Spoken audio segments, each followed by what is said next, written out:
Hello and welcome, fellow lifelong learners. Thanks for joining me for One More Thing, a radio show all about cultivating our most valuable asset, our mind, and fostering a sense of curiosity to learn one more thing. We feature passionate practitioners and seasoned experts in numerous areas of interest for lifelong learners of all ages. One More Thing is sponsored by Kiffin & Company, a corporate learning and talent development consulting firm, and I'm your host, Kiffin McCoy Albert, a certified professional in talent development, learning advocate, and your fellow lifelong learner. Welcome to the show. From aromas of baked goods to grandma's rose garden to citrus and coconut, candles can mimic the sense of tangible places and moments and people. And when we come back, I'll be talking with a passionate candle maker about how she got started, what goes into making quality candles, and so much more. You won't want to miss it.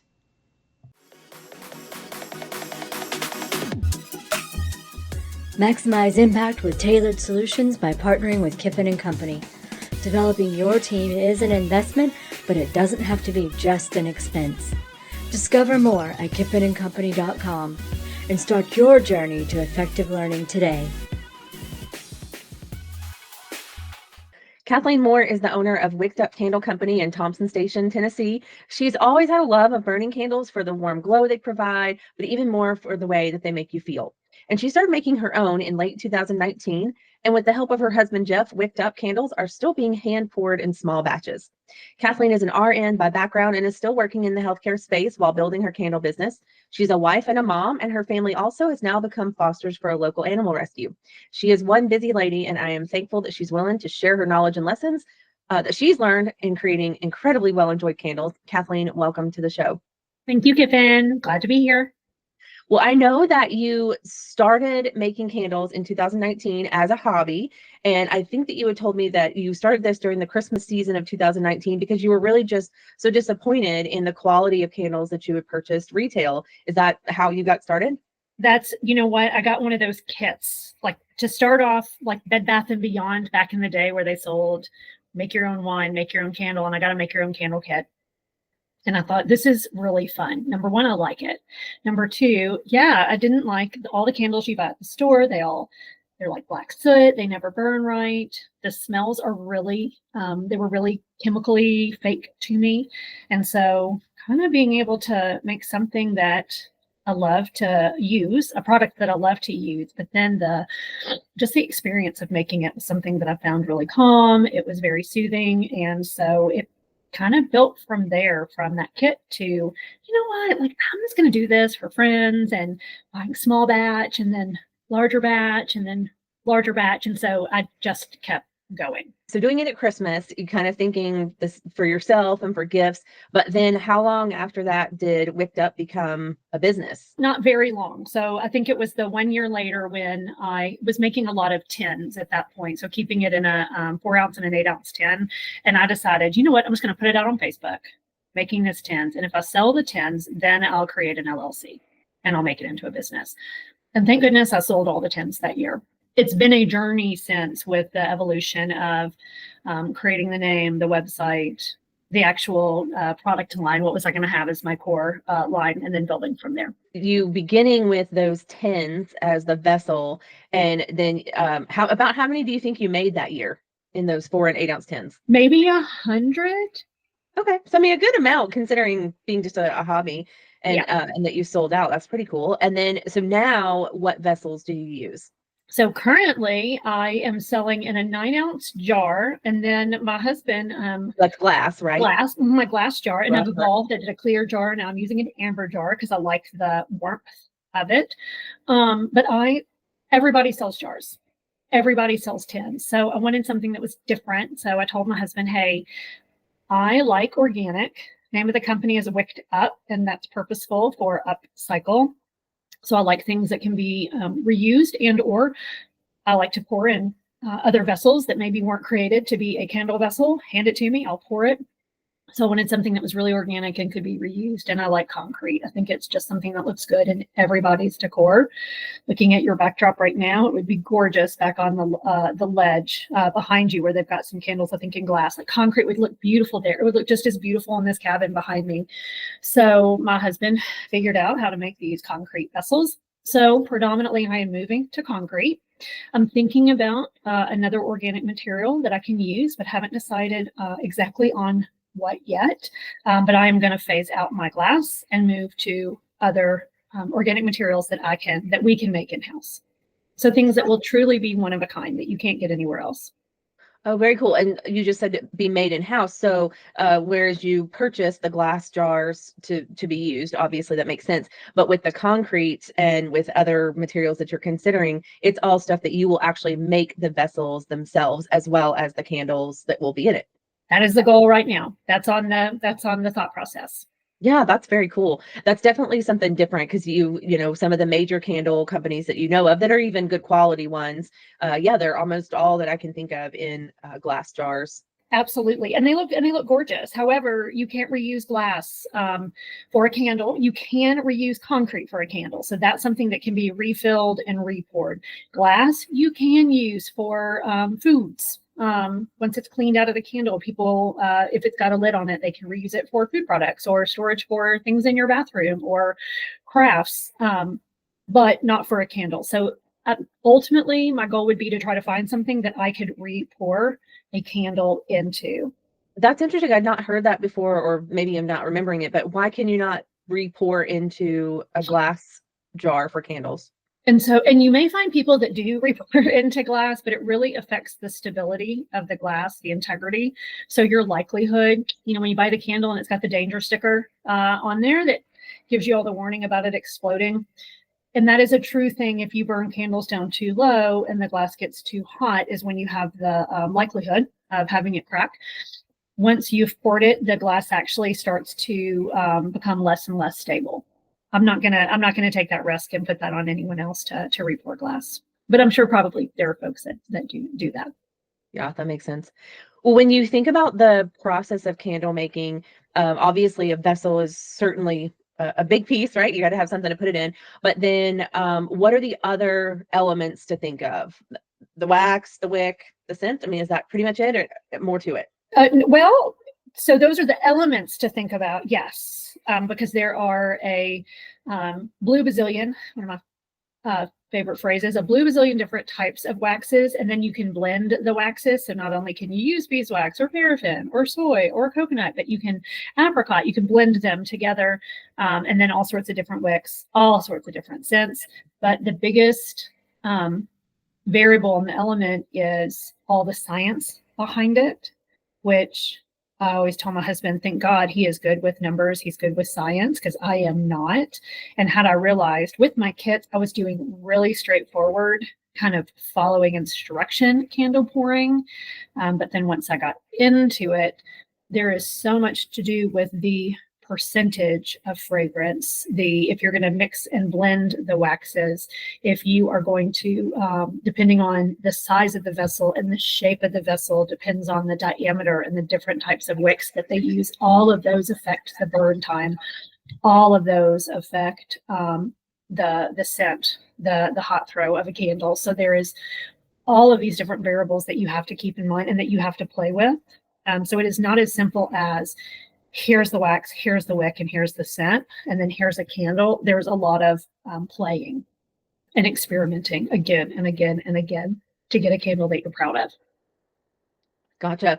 You just said hot throw. So, with anything that you do in this world, there's always terminology that's specific to that. So what, I think you kind of said what it was, but will you repeat that? What is hot throw? And is there a cold throw?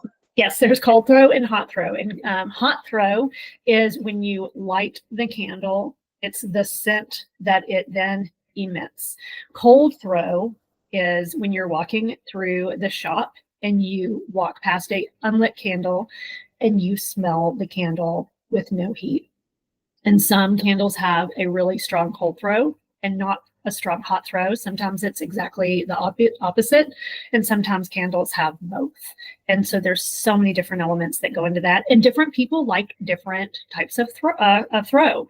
So some people don't like candles. It's a piece of art that they have sitting around. So they want it to have a really great cold throw.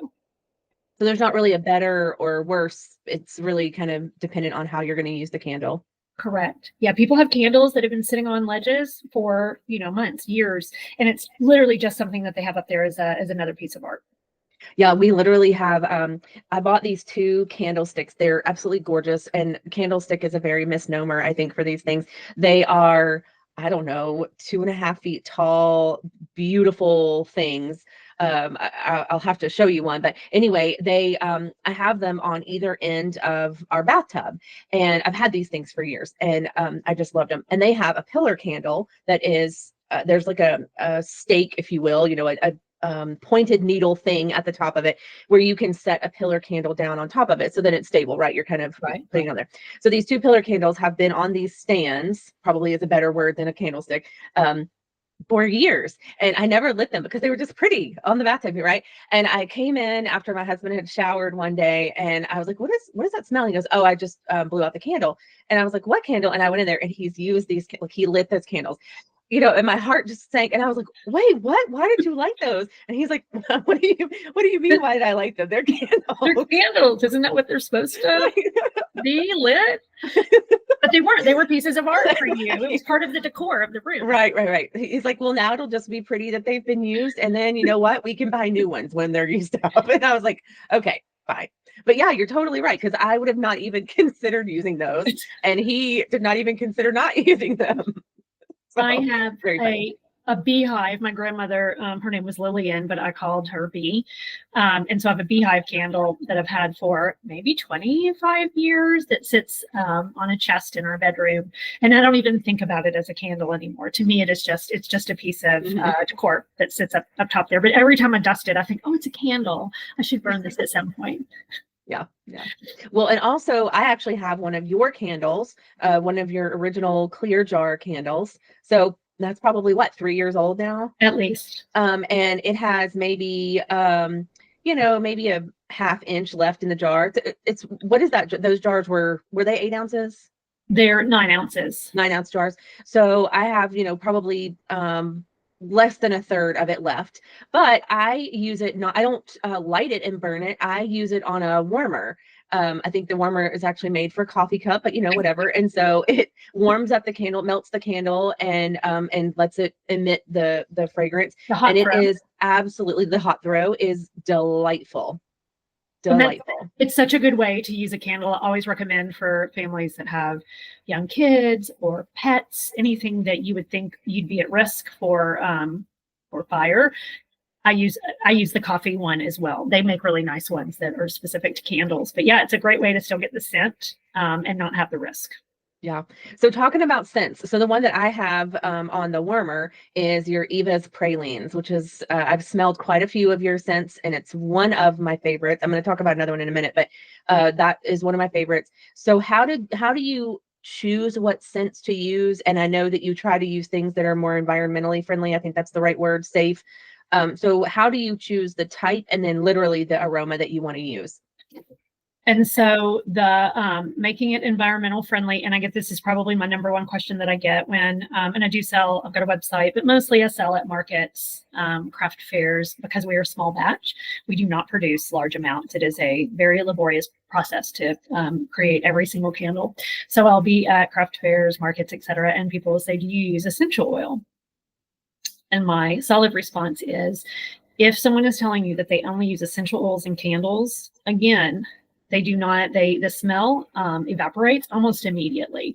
And there is no strong throw at all with essential oils. They burn off. So with the candle makers, chandlers, dilemma is to try to find fragrances that are out there that are as safe for the environment, as safe for the clients as possible. So when I got started, I have probably gone through 7 or 8 different companies that I have purchased through. And the one that I have ended up using the most, they are constantly improving on their candle scents. They are as safe as you can get in the industry right now.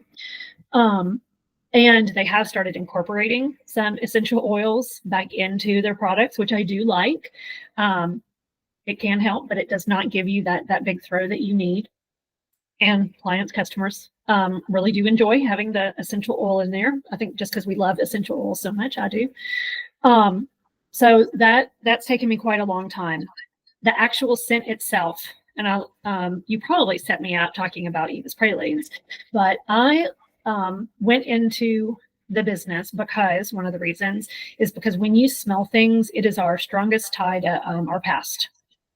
It's the strongest sense to our past. So you start thinking about your childhood or your history. And I have someone that was just telling me the other day about a cabin that they went to, and like a fishing cabin or something, like a hut, and that musty, mildewy scent, and that reminds them of this family member, that musty. And so we start thinking about certain scents, and it takes us to literally another time, another place, or a person that's with us or is no longer with us. And so Eva is a real person. Eva is my aunt, my dad's brother's wife, my Aunt Eva. And I've got two cousins that are close to my age, and they lived in Baton Rouge. And so we would go down there for holidays, and she made pralines for back to school, teacher gifts. She was part of, women's groups. They'd make it for the bake sales. Like every time I went down there, I feel like she was making pralines. It was kind of her signature item that she would take.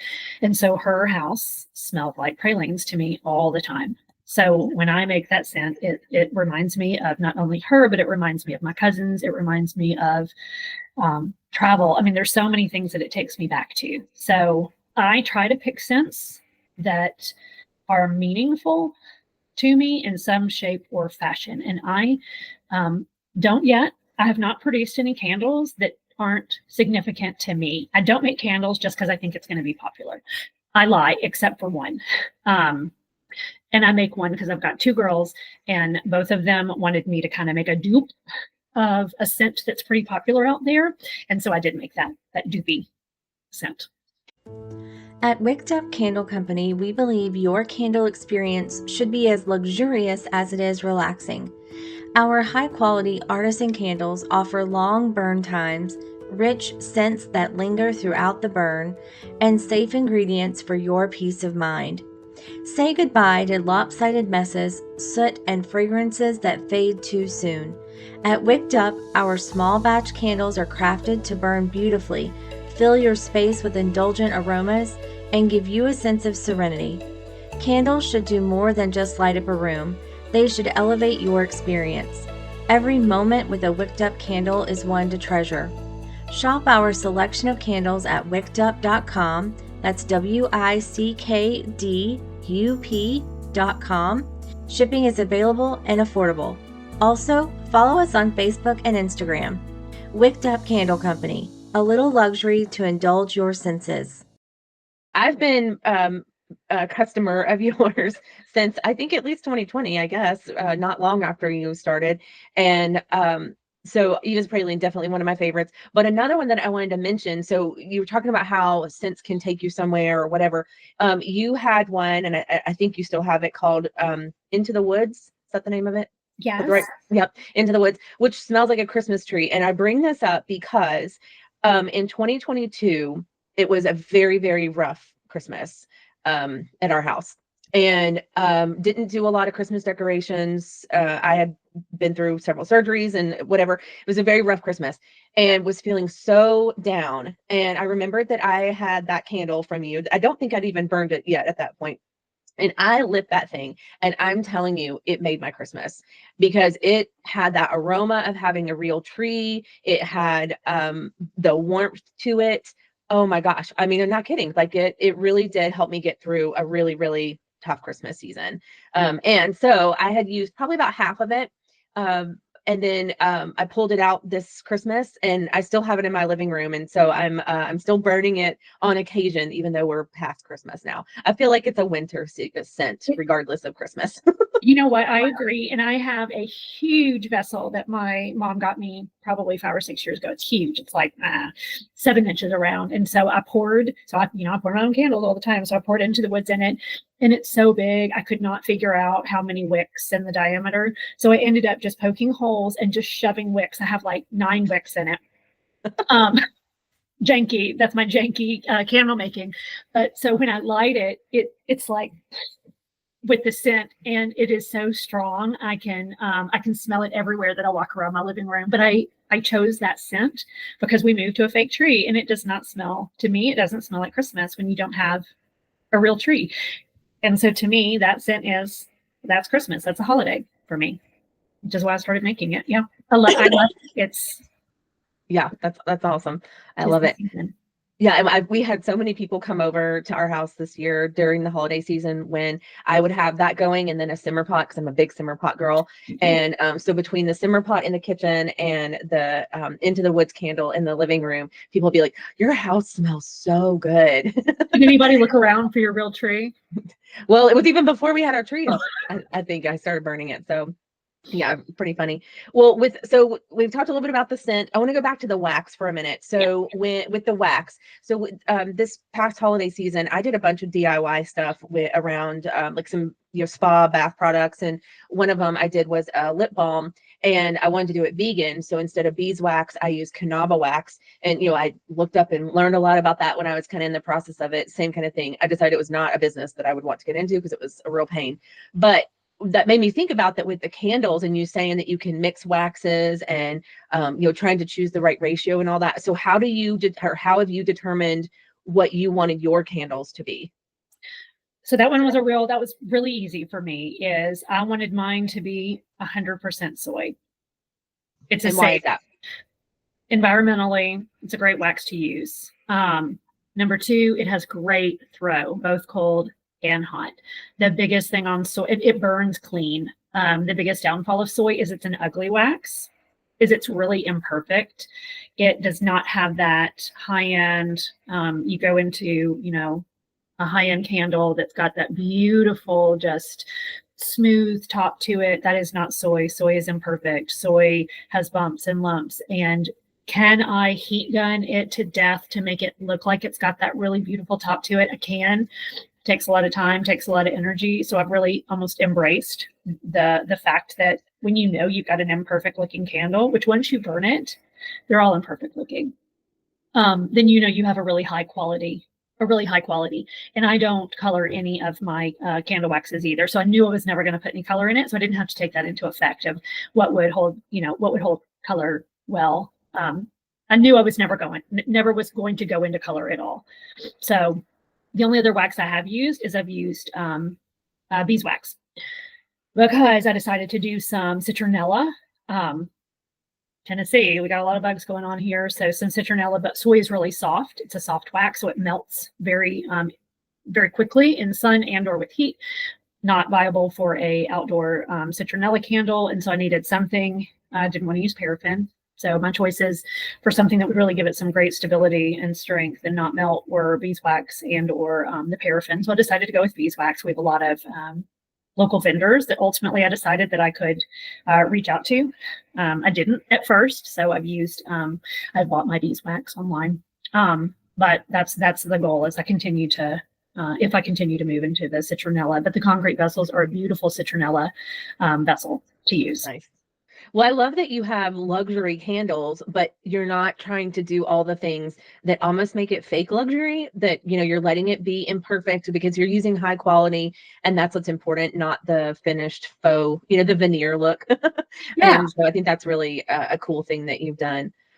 With the wicks. So you talked about how, like with your giant Into the Woods one, that you put like 9 different wicks. Well, how do you, as a general rule, how do you know how many wicks and what type of wick to use in any given type of candle? So there are guidelines. Each of the wick companies have almost instruction guides that go with it. So the different, they're made out of different materials, but then they're different widths. So that's really kind of what is most important is the width. So all the companies will tell you if your vessel, you're looking at your vessel diameter. So if it's this diameter, here's the best wick diameter. However, when you start to get into things that are not just round, which one of my concretes is oval. So if you have anything, or if you have anything that's ginormous, it's about where you put them. So it's the placement, because you have to have that full melt across the top to have a candle burn, what I call clean, not non-sooty, but to burn straight down, all the way down. So a lot of it is it's testing and trying. It's trial and error for me. It's burning again and again and again. And when I do that, I just poke holes, almost like what I did for my Into the Woods. I just poke holes and I cut the bottoms off of the wicks and I just put them in, just literally place them, heat gun them in, and then burn. And I can see after a 2.5 hour burn, I can see how wide they burn, and do they give me that full melt across the top. And if they don't, then I reposition, try the next diameter. Lots and lots of trial and error.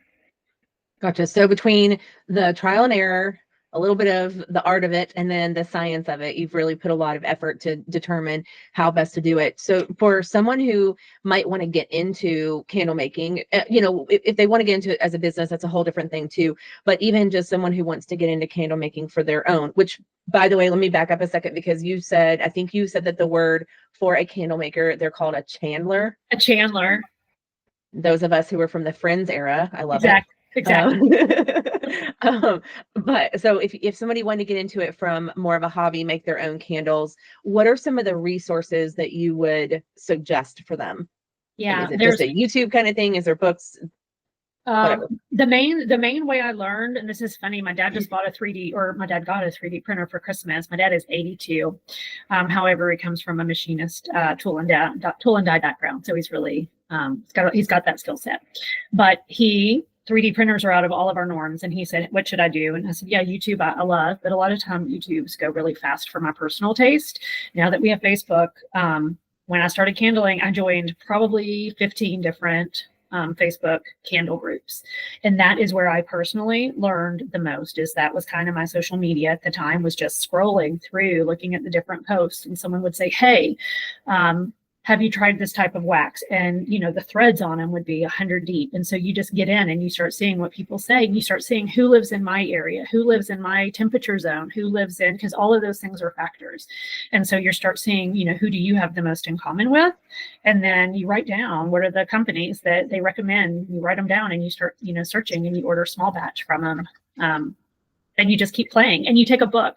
I always tell people to keep a book. And I think this is no matter what you're doing in life, if you're trying to learn something new, is you make notes. A book, that sounds really outdated, notes on your phone, whatever it is, spreadsheets. You're constantly making notes of what works and what didn't work. So then you can constantly refine the process. So I have all of the above: notes, Post-its, literally Post-its, up on picture frames on glass, which is so tacky. I just took some down the other day. Notes on my phone. I've got all of the above, where I keep every time I have thoughts about something. Well, thank you for sharing so much about your knowledge and experience with candle making. I really appreciate that. I know it's been interesting, I'm sure, for our listeners to hear some of the different terminology and get some ideas. I hope some wheels are turning for folks that want to do this for the fun of it. But I always end every show asking, what is something that you are learning about these days, related or not related to candles? But what's something that's kind of piqued your interest right now? Well, so unintentionally, 3D printing has piqued my interest, because with my dad, I've had to learn some things about it to try to help him in the process. And once you get down that rabbit hole, my gosh, that is, it's not new, of course, but it is still so emerging. Well, sounds good. Thank you again so much. And I look forward to talking to you soon. Thanks, Kippen. Thanks for having me.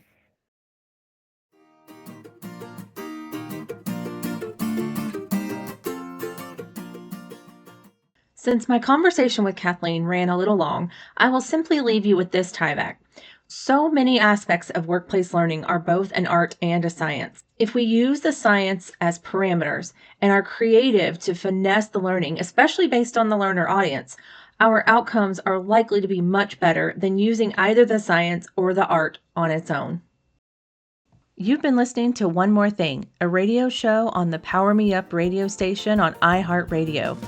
I'm your host, Kippen McCoy Albert. Thank you so much for listening, and I look forward to you tuning in next time as we continue cultivating your mind with one more thing. Okay, so this is a bonus for those of you who are watching the YouTube version. I wanted to show a couple of things, and Kathleen's got a couple of things to show. So I mentioned during the show that I had one of her old ones, Eva's Praline. So here you go. This is the old label, OG label.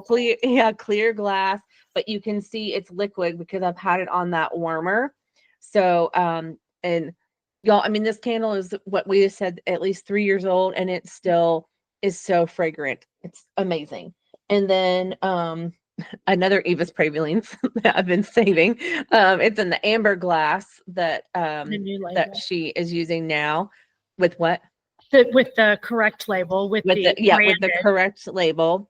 branded. So you can see that Eva's Pralines on there. And see, unused, but we were talking about the imperfection, but man, it looks pretty daggone perfect to me. And then the third one I wanted to show is I have one of her concrete rounds. So I don't know if you can tell. And my husband has this burning outside the shower, literally every shower he takes. And this one is Just Breathe. Which Just Breathe, what's the It's a peppermint and eucalyptus. Which I'll say, real funny story here. I had a kid like 10 years old, maybe, smell it, and he said, "That smells just like Vicks Vapor Rub." Yeah, and I was like, you know what? It does, because it's peppermint and eucalyptus, but much better. Much better. But it still has. It's got the undertones of Vicks Vapor Rub. It just doesn't have that menthol though. It's just lovely. It's just lovely. I love it. Anyway, and so I love the fact it's probably down to about here now. And so I keep telling him that, once he uses it all, that we will just get a refill, which is pretty amazing. And then you have, I think, one of the ovals that you talked about, and that's got 3 wicks. Is that right? Yeah, 3 wicks. It's got a 3 wick. And with the concretes, and you can't probably see with the blur on or with the background, but each concrete is totally unique because they're poured one by one. So this one's got some great, almost holes to it. Yeah. Whereas like this one's got some kind of splatter, and then on this side it's got some almost like marbleized, like that veining. The vein. Yeah. So I kind of think that's neat too, because different people like the different looks of the concrete, so you kind of get to choose whichever one is most appropriate for you. It's also not overly feminine or overly masculine, which is nice. But then you said that you got something special for, look at that. So these of course I didn't make these are not these are glass, but they're mercury glass. And beautiful. So with the candle inside, you can actually see the glow through the vessel. And so this is going to be a small pour, just 24 for Valentine's Day. And I'm working on this scent, so I'm blending. Right now, I'm thinking I'm going to use a rose, sandalwood, and cinnamon. So I'm trying to figure out the amounts of each one right now. If I want it to be heavier cinnamon or heavier on the rose, sandalwood's kind of that base. But the name of it's going to be Red Hot and Bothered. So that will be a small fun Wednesday. Oh, that's fun. Okay. Well, I wanted to just be able to show that as a little bonus. Thanks, everybody. Bye, guys.